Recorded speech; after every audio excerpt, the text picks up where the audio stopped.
I cocked the hammer back and I pointed the gun at his head. And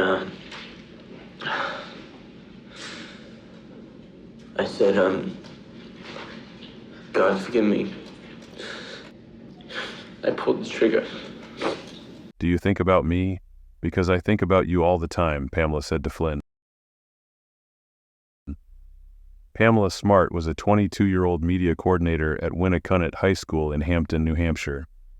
In early 1990, she began an illicit affair with 15-year-old student William Billy Flynn. Smart, who was also involved in producing media projects at the school, met Flynn through their mutual interest in the school's media program. The affair quickly escalated, driven by Smart's dissatisfaction with her marriage to Greg Smart, a 24-year-old insurance agent.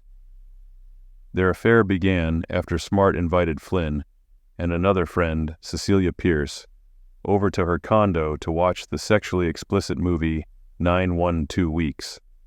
This film, known for its provocative scenes, set the stage for what would become an inappropriate and manipulative relationship between Smart and Flynn. Flynn later claimed that Smart initiated sex with him after sending Pierce to walk her dog, marking the start of their secret affair.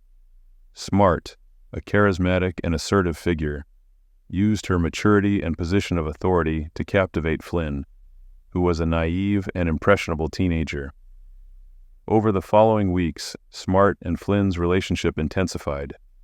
Smart showered Flynn with attention and affection, making him feel valued and significant.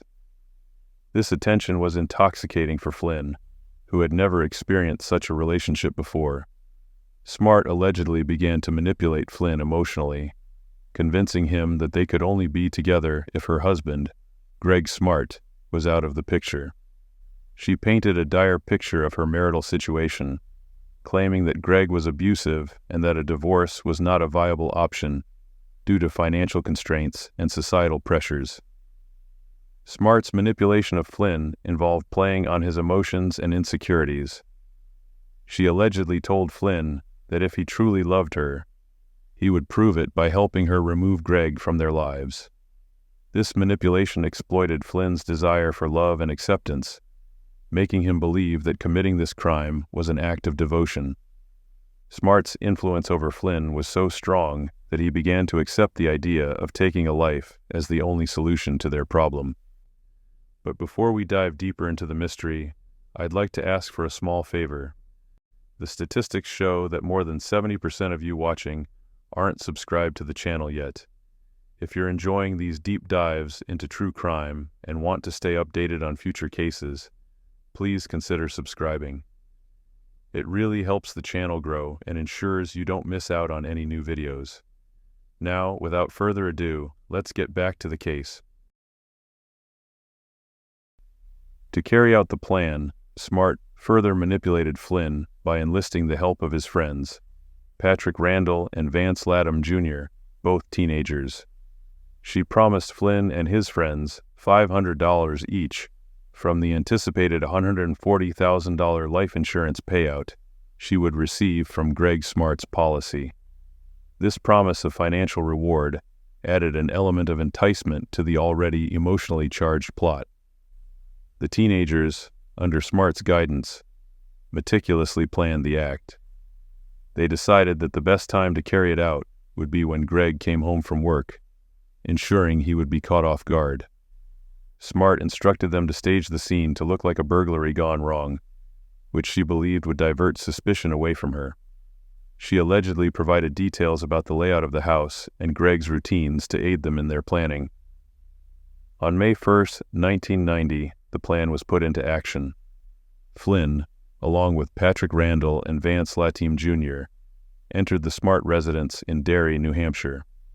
The teenagers were armed and mentally prepared for what they were about to do, driven by the manipulation and promises made by Smart. They had been instructed to make the crime appear as a burglary gone wrong to deflect any suspicion from Smart herself. As they waited inside the house, the atmosphere was tense, filled with a mix of adrenaline and fear. Flynn, who was both nervous and determined, had been convinced that this act was necessary for his future with Smart. When Greg Smart arrived home, he was taken by surprise. The ambush was swift and brutal. Flynn, following the plan, shot Greg in the head with a .38 caliber revolver, killing him instantly. The execution of the plan was cold and calculated, with Randall assisting by holding a knife to Greg's throat during the attack to ensure compliance. After the slaying, the teenagers ransacked the house to stage the scene as a botched burglary. They overturned furniture and scattered items around the room to make it look as though an intruder had been searching for valuables. This staging was meant to create a plausible scenario for the police, allowing the teenagers and Smart to avoid suspicion. However, the scene was not convincing enough to withstand scrutiny. Pamela Smart returned home later that evening to discover her husband's body and immediately called the police. Her demeanor during the call and subsequent interactions with the authorities raised suspicions. Investigators noted her composed and unemotional reaction, which they found inconsistent with someone who had just found their spouse deceased. This lack of visible distress, coupled with inconsistencies in her account of the events, led the police to question her version of the story. As the investigation progressed, the police initially considered the possibility of a burglary gone wrong, given the way the scene had been staged. However, as they delved deeper, the evidence began to point in a different direction. They discovered that the crime scene lacked typical signs of a struggle that would be expected in a home invasion. There were no signs of forced entry, which suggested that the perpetrator had access to the home, further raising doubts about the burglary narrative.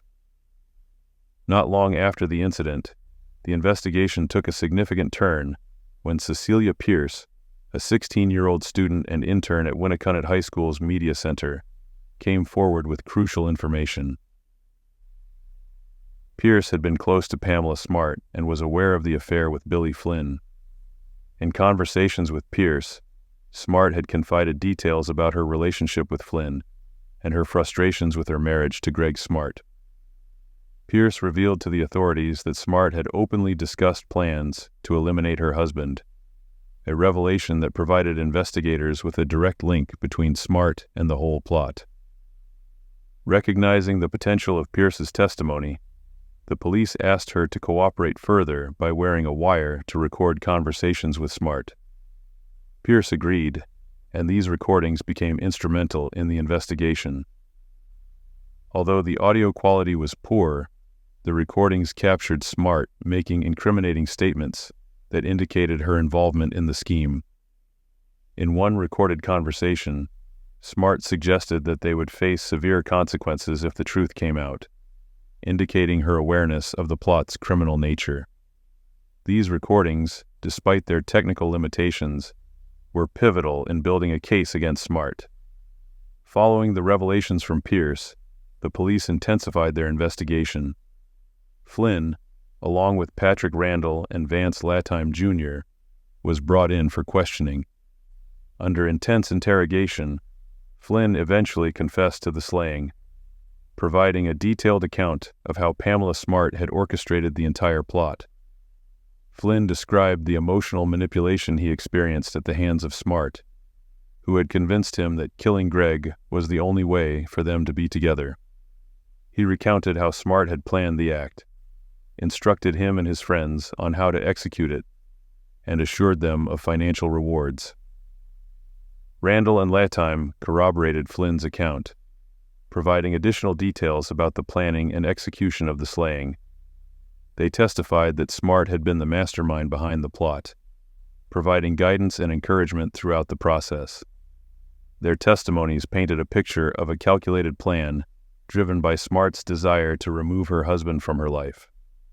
Armed with these confessions and the evidence gathered from Pierce's recordings, the police arrested Pamela Smart on August 1, 1990, 3 months after the slaying. The arrest of Smart garnered significant media attention due to the sensational nature of the crime, involving a teacher-student affair and a sinister plot. The case became even more notorious as it was one of the first trials in the United States to be televised, allowing the public to follow the proceedings closely. Smart maintained her innocence, denying any involvement in the crime and claiming that she had been framed by the teenagers. However, the testimonies of Flynn, Randall, and Latime, along with other evidence gathered during the investigation, painted a compelling picture of her role in the crime. The trial of Pamela Smart began on March 4, 1991, at the Rockingham County Superior Court in Exeter, New Hampshire. It was one of the first high-profile cases in the United States to be televised gavel to gavel, capturing national attention with its mix of sensational elements: a young, attractive woman, a forbidden affair with a teenage student, and a brutal slaying. The prosecution, led by Assistant Attorney General Diane Nicolosi, argued that Pamela Smart was the mastermind behind the slaying of her husband, Greg Smart. They presented a narrative of manipulation and emotional coercion, where Smart used her relationship with Flynn to persuade him to take her husband's life. The prosecution's case was heavily based on the testimonies of Billy Flynn, Patrick Randall, and Vance Latime Jr., all of whom had entered plea deals in exchange for their cooperation.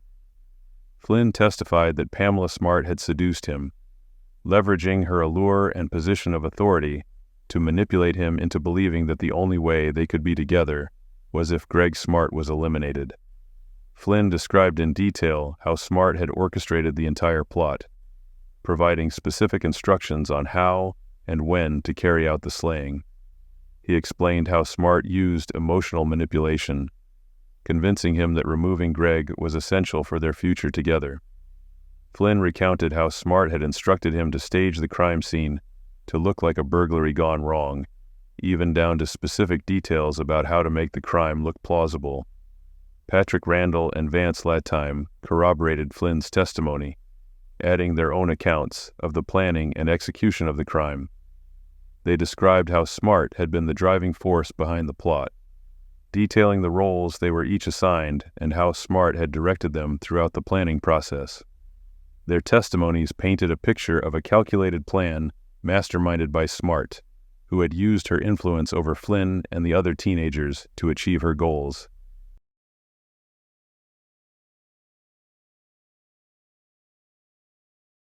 In addition to the testimonies, the prosecution presented physical evidence that linked Smart to the plot. This included phone records showing communication between Smart and the teenagers, and notes that detailed aspects of the plan. The prosecution argued that Smart's motive was to escape an unhappy marriage and potentially benefit from Greg's $140,000 life insurance policy. They contended that this financial incentive, coupled with her desire to continue her relationship with Flynn, provided a compelling motive for her involvement in the crime. The defense, led by attorney Mark Sisti, maintained that Pamela Smart had no involvement in the crime and that she was being framed by the teenagers, who were trying to mitigate their own culpability. Sisti argued that Flynn and his accomplices were the ones solely responsible for the crime, and that Smart had been unaware of their plans. He emphasized the lack of direct physical evidence linking Smart to the crime scene and questioned the credibility of the teenagers' testimonies, suggesting that their plea deals provided them with strong incentives to lie. Smart herself took the stand, denying any involvement in the plot and asserting that her affair with Flynn had been a regrettable mistake, but had nothing to do with her husband's death. She claimed that Flynn and the others had acted independently and were lying to protect themselves. Smart's defense highlighted the absence of any direct evidence placing her at the scene of the crime or directly linking her to the nefarious scheme, arguing that the prosecution's case relied too heavily on the statements of convicted felons. Throughout the trial, the defense sought to portray Smart as a scapegoat, a woman wrongfully accused in a high-profile case that had been heavily influenced by media coverage. They argued that the public's fascination with the case and the intense media scrutiny had created an atmosphere that was biased against her from the start. Despite these efforts, the jury ultimately found the testimonies and evidence presented by the prosecution more convincing after 14 days of testimony and 18 hours of deliberation, the jury found Pamela Smart guilty on all counts, being an accomplice to first-degree slaying, conspiracy to taking a life, and witness tampering. The verdict was delivered on March 22, 1991, marking the end of a highly publicized trial that had captivated the nation. The courtroom atmosphere was tense as the jury's decision was announced, with Smart maintaining her composure despite the gravity of the situation. Smart was sentenced to life in prison without the possibility of parole. The harsh sentence reflected the jury's belief in her central role in orchestrating the death of her husband, Greg Smart. This life sentence ensured that Smart would spend the rest of her life incarcerated, with no opportunity for parole or early release. In contrast, Flynn, Randall, and Latime received reduced sentences in exchange for their cooperation with the prosecution. Billy Flynn, who had confessed to shooting Greg Smart and testified against Pamela Smart, was sentenced to 28 years to life. His emotional testimony and cooperation with the authorities played a significant role in the case against Smart. Patrick Randall, who had held a knife to Greg Smart's throat during the act, received a sentence of 40 years to life. Vance Latham Jr., who had provided the getaway car and weapon used in the crime, was sentenced to 30 years to life. The plea deals offered to these teenagers were instrumental in securing their testimonies, which were critical to the prosecution's case. All three teenagers have since been released from prison. Flynn was granted parole in 2015, having served nearly 25 years behind bars.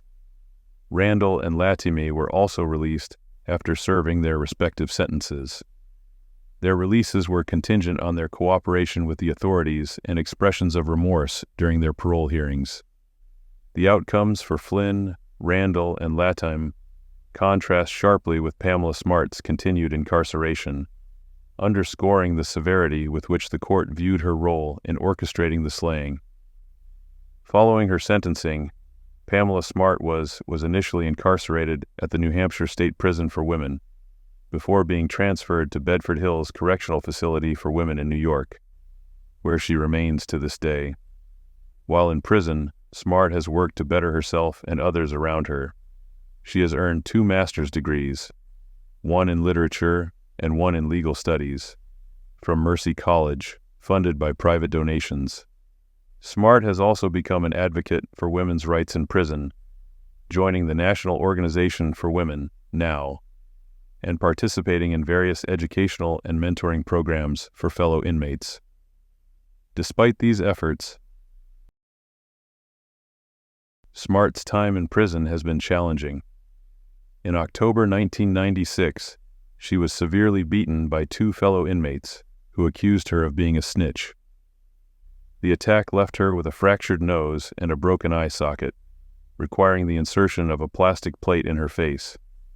The 2 inmates were convicted of second-degree assault and transferred to different facilities. This incident left Smart dealing with chronic pain and mental health issues, including thoughts of suicide. Smart has made several attempts to have her sentence reduced or to obtain a pardon, but all have been denied. She has filed multiple appeals, arguing that her trial was unfair and that she was wrongfully convicted. In 2005, the New Hampshire Executive Council unanimously denied her pardon request. Her last federal appeal was rejected in 2002, and in 2023, she lost her final appeal, cementing her life sentence without the possibility of parole.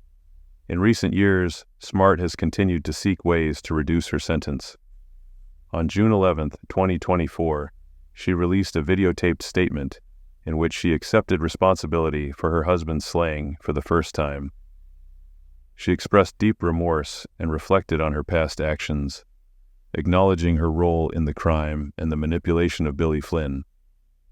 This statement was part of an effort to seek clemency or a reduced sentence from the New Hampshire authorities. Throughout her incarceration, Smart has remained a controversial figure. While some view her as a manipulative mastermind who got what she deserved, others see her as a victim of her circumstances and a flawed judicial process. her case continues to be a topic of interest and debate, inspiring books, movies, and documentaries that explore the complexities and nuances of the events surrounding the tragic passing of Greg Smart.